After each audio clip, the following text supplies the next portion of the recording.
La perestroika fue un proceso de reformas emprendidas en la Unión Soviética a partir de 1985, cuando Mikhail Gorbachev asumió el poder. En el sentido más estricto, el término se aplicó a las transformaciones económicas que se llevaron a cabo, pero sus efectos afectaron a todos los ámbitos, incluidos el político y el social. La intención de Gorbachev y de la nueva generación de líderes soviéticos era reorganizar el sistema socialista para poder conservarlo. En esos momentos, la Unión Soviética se encontraba inmersa en una importante crisis económica, y la perestroika debía mejorar esa situación sin cambiar el sistema por completo. Al mismo tiempo que se desarrollaba la perestroika, Gorbachev emprendió otras reformas que buscaban implantar la libertad de expresión y abrir la vida política a nuevos actores. Estas reformas, que recibieron el nombre de glasnost, transparencia, son consideradas por algunos analistas como parte de la perestroika. Los resultados del programa de reformas emprendidos por Gorbachev fueron un fracaso si se considera su intención inicial. La economía sufrió por la inflación generada y por el gran aumento de la desigualdad y la aparición de movimientos nacionalistas en varias repúblicas, y la propia dinámica política interna acabaron provocando la disgregación de la Unión Soviética. En este video te explicaré las causas de la perestroika, cuáles fueron sus objetivos, las reformas que se dieron y sus consecuencias.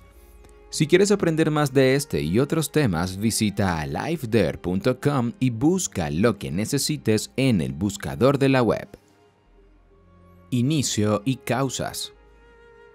Las reformas que recibieron el nombre de perestroika ya habían sido diseñadas cuando, en 1985, Mikhail Gorbachev se convirtió en el máximo dirigente soviético. El Partido Comunista había analizado la situación del país y había decidido que era necesario reestructurar el sistema. Esa reestructuración para los dirigentes soviéticos debía alcanzar todas las esferas de la vida para que cumpliera con el objetivo de acelerar el desarrollo social y económico del país. Se trataba, como repitieron en numerosas ocasiones, de implantar un nuevo pensamiento político. En abril de 1985, el Comité Central del Partido Comunista de la Unión Soviética acordó implantar el programa de reformas de manera inmediata. Sin embargo, no fue hasta junio de 1987 cuando Gorbachev presentó las bases de la perestroika.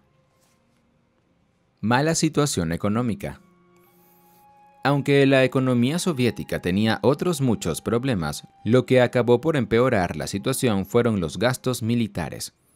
La Guerra Fría había obligado a mantener una carrera armamentística con Occidente y a gastar buena parte de sus recursos en ella. Otro factor que contribuyó a esa mala situación fue la caída de los precios del petróleo. La Unión Soviética había basado parte de su economía en la extracción petrolera, y el desplome de sus precios en 1985 y 1986 había provocado un enorme descenso de ingresos. En algunos momentos, ni siquiera había recursos para comprar el grano necesario. Gorbachev y una nueva generación de líderes. A partir de 1969 había aparecido en la Unión Soviética una nueva generación de líderes comunistas. Con ellos empezó a hablarse de la necesidad de realizar unas reformas que llevaban décadas paralizadas. A la muerte de Konstantin Chernenko, secretario general del Partido Comunista, Mikhail Gorbachev fue elegido para sustituirlo. Este nombramiento significó la llegada de la nueva generación al poder. Objetivos. La perestroika tuvo dos lemas principales: Askariñe, que significa aceleración y se aplicaba a la economía, y glasnost, que hacía referencia a la apertura política y social. Revitalización de la economía. El objetivo principal de la perestroika era conseguir que la economía del país saliera del anquilosamiento y el caos en el que se encontraba. Para ello, el gobierno decidió que era necesario introducir una mayor libertad empresarial y dejar que el mercado actuara. Con las medidas aprobadas, Gorbachov pretendía descentralizar el sistema de gestión y adaptarlo al mercado moderno. Para conseguirlo, permitió que existiera una cierta autonomía local y se desarrolló un programa para modernizar la industria y los modelos de gestión económicos. Junto con ese objetivo, la perestroika también pretendía mejorar el nivel de vida de la población, acabar con el creciente problema con la vivienda y aumentar la producción de alimentos. Objetivos políticos. Gorbachov trató de descentralizar el sistema político y otorgó a los diferentes ministerios una mayor independencia. Con la glasnost, que muchos consideran como la primera etapa de la perestroika y otros una serie de reformas independientes, la Unión Soviética permitió mayor libertad de información y prensa. Por primera vez, los medios de comunicación podían informar libremente e incluso criticar al gobierno. Por otra parte, se liberaron presos políticos y la oposición comenzó a participar en la vida pública. Otros objetivos. El gobierno soviético se propuso acabar con otras lacras que afectaban a la sociedad. Entre ellas se encontraban la corrupción, el absentismo laboral y el alcoholismo. En este último aspecto se realizaron varias campañas y se probaron medidas para disminuir la ingesta de alcohol. Para 1986, el consumo se había reducido en un 36%. Reformas de la perestroika. Al comenzar la perestroika, sus ideólogos no intentaban cambiar el modelo socialista de la Unión Soviética. Su pretensión era acabar con la corrupción, modernizar la economía e introducir algunas de las libertades democráticas. Buena parte de las reformas que se implantaron fueron aprobadas en el 27º Congreso del Partido Comunista de la Unión Soviética, celebrado en febrero de 1986 en Moscú. Glasnost y cambios políticos. La perestroika se complementó con la glasnost, una política de apertura social y política.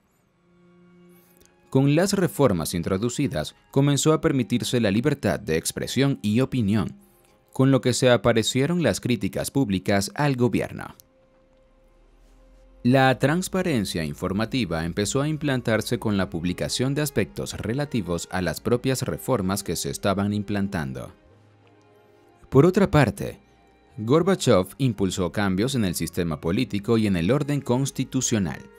De esta forma, los soviets vieron modificado su papel y se aprobaron cambios en el sistema electoral. Por último, las funciones del Estado y del partido se delimitaron. Estas reformas permitieron que, a finales de 1988, se conformara el Congreso de Diputados de la Unión Soviética. Reformas económicas.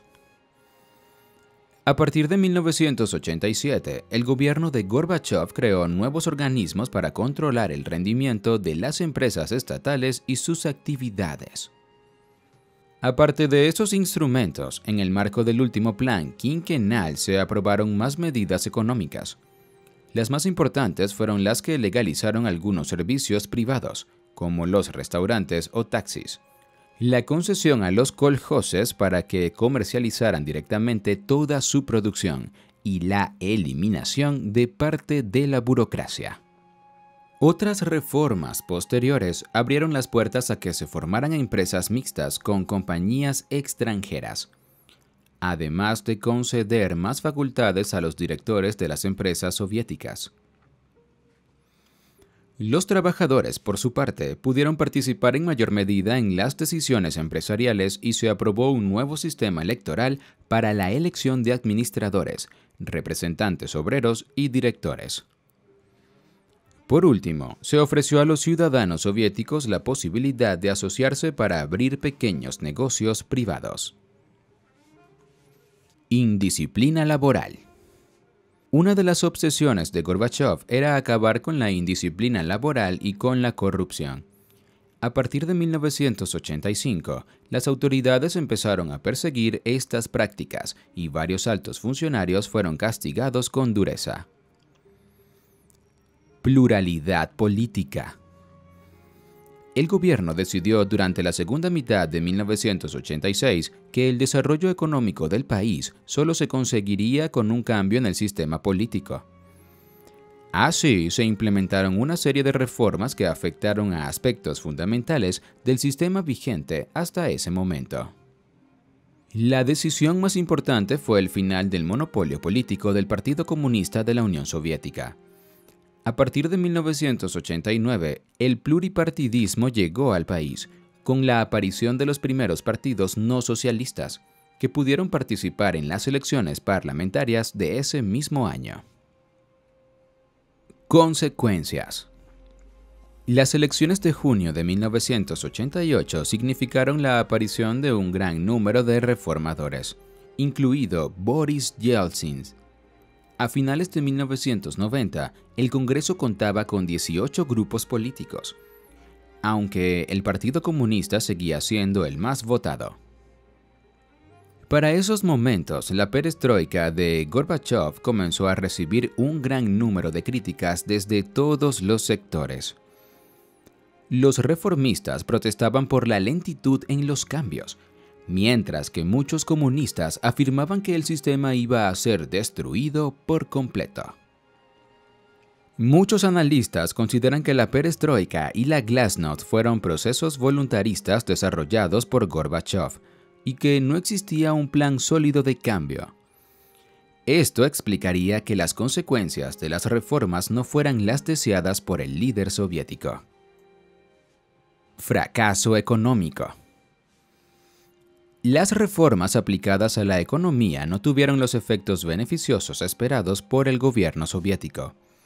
En lugar de que el país prosperaba, la inversión se redujo, mientras que aumentaba la desigualdad y bajaba la calidad de vida. La nueva legislación permitió que aparecieran los contratos individuales, un nuevo sistema bancario o la venta de empresas del Estado. En un intento de ayudar a la población, los dirigentes aprobaron incrementos de sueldo, lo que unido a la necesidad de subvenciones provocaron que la inflación y la escasez se incrementaran. Aunque lo anterior ya provocó una caída del erario público, quizás la medida que dio peores resultados fue la nueva ley de empresa. Con esta se anulaba el control sobre los recursos, lo que causó un descenso notable de la inversión. Antes de que la Unión Soviética desapareciera, los reformistas no fueron capaces de ofrecer a la población una combinación equilibrada entre la seguridad y los elementos propios de la economía de mercado. Después, con la independencia de las diferentes repúblicas, la situación aún se deterioró más. La liberalización de los precios de 1992 hizo que se redujera el nivel de vida y que los salarios fueran muy diferentes dependiendo de la región. La crisis no afectó a todos por igual y surgió una nueva clase social cuyos altos ingresos procedían, en ocasiones, de actividades ilícitas. Mientras, según datos de 1993, un tercio de la población no contaba con los recursos necesarios para subsistir. Fin de la Guerra Fría. Terminar con la Guerra Fría era, en gran parte, una necesidad económica. La Unión Soviética no podía permitirse mantener los enormes gastos que había dedicado a la carrera armamentística, y además necesitaba ese dinero para desarrollar otros sectores. Gorbachov dedicó parte de sus esfuerzos en negociar la reducción de armamentos y en tratar de reducir la tensión con Estados Unidos. Además de retirar sus tropas de Afganistán, invitó al presidente estadounidense Ronald Reagan a visitar Moscú. Por otra parte, la situación interna y el final de la Guerra Fría hicieron que los soviéticos perdieran intereses por los países socialistas del tercer mundo. En poco tiempo, el sistema global basado en el equilibrio entre las dos superpotencias que había comenzado tras la Segunda Guerra Mundial desapareció. Democratización. Las reformas introducidas por Gorbachov incluían aspectos como el sufragio universal y la libertad de prensa. La represión contra los opositores fue desapareciendo y se fomentó la autocrítica en el gobierno. Con la llegada de nuevas libertades aparecieron nuevos movimientos políticos. Uno de los más importantes fue el encabezado por Boris Yeltsin, quien fue elegido como miembro del Congreso en las elecciones de 1988. Tanto la perestroika como la glasnost encontraron resistencia en algunos sectores del Partido Comunista. Nacionalismos y desintegración de la Unión Soviética. La legislación de nuevos movimientos políticos no se limitó al ámbito nacional.